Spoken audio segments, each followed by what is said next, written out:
Assalamu alaikum wa rahmatullahi wa barakatuhu. Daawwattoota keenya jaalatamoo kabajamoo sabbar zeena odeeffannoo waqtaawaa galgala kanaa qabadhee isinii dhiyaadhee jira. Akkuma beekamu jalqaba daawwattoota keenya odeessi qaqal'oo gaggabaabtu kurre isin buufna.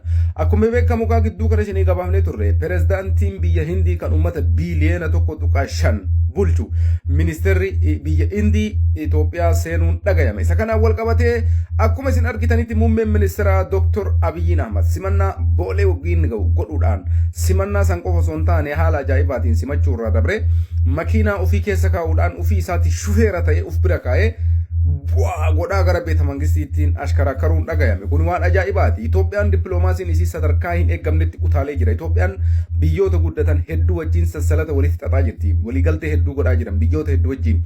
Kun amma dippiloomaasiin Itoophiyaan godhaa jirtu waan akka nama boonsuudha, waan nama gammachiisuudha jechuudha. Kanaaf mootummaan Itoophiyaa gara dippiloomaasiitiin haala jabaadhaan hojjetaa jira. Kanarratti kallattii garaagaraatiin namoota hedduu biyyoota hedduu hubachiisaa jira. Itoophiyaan biyya guddoo akkasuma balbala galaanaa akkasii barbaachisu biyyoonni hedduun waan Itoophiyaan godhaa jirtu kanatti Itoophiyaa afaan akka dhaabataniif hubannaan cimaan biyyoota hedduuf kennamaa jira jechuudha. Kanaaf dubbiin akkuma siyaasa warqii Masrii fi wanneen olii gadiin fiiduu miti. Itoophiyaa jechuun biyya guddoodha. Gama biraatiin daawwattoota keenya jaalatamoo kabajamoo filannoo as deemaa jiru irratti paartiin Izeemaa bakkee filannoon itti gaggeeffamu hunda irratti ni dorgoma jechuudhaan guyyaa har'aa ibsa kenne.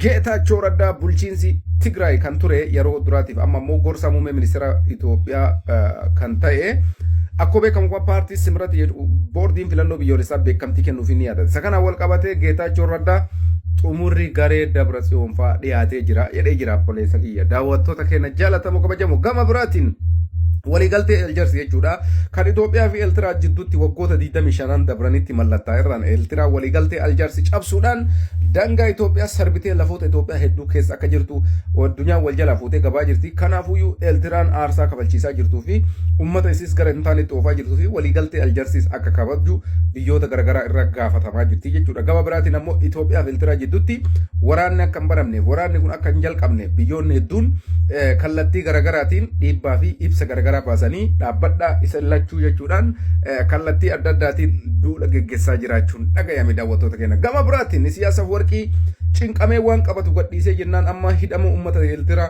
kan waggoota meeqaaf mana hidhaatti shamsaa ture kan waggoota meeqaaf mana hidhaatti dararaa jire warroota lubbuun hagammaa jiran namoota hedduu hidhaa irraa gadhiisaa jiraachuun dhagayamaa jira. Isa kana wal qabatee maaltu ta'ee siyaasa warqii maal argee kana fide ka jedhuuf namoonni hedduun kanarratti yaada kennachaa jiran. Kuni waan biraaf keessaan qabu cinqamee dubbiin kokkeetti galteennaan uummata Eertiraa gara ofii garagalchuudhaaf uummata Eertiraatiin nafana dhaabbadhaa jechuudhaaf waan kana godhaa jira. Gama kamittuu uummanni Eertiraa amma mootummaan abbaa irree waggaa 34 guutuu uummata san darare amma booda uummanni hin barbaadu jechuudha. Walumaa galatti Itoophiyaan haaluma salphatti ulaa galaanaa isii argachuudhaaf asaba argachuudhaaf dippiloomaasii isii humna waraanaa kallattii hundaan qophii isaa xumuraa jirti jechuudha. Kanaaf injifannoo ajaa'ibaa cululuqa gaggeeffamaa jira.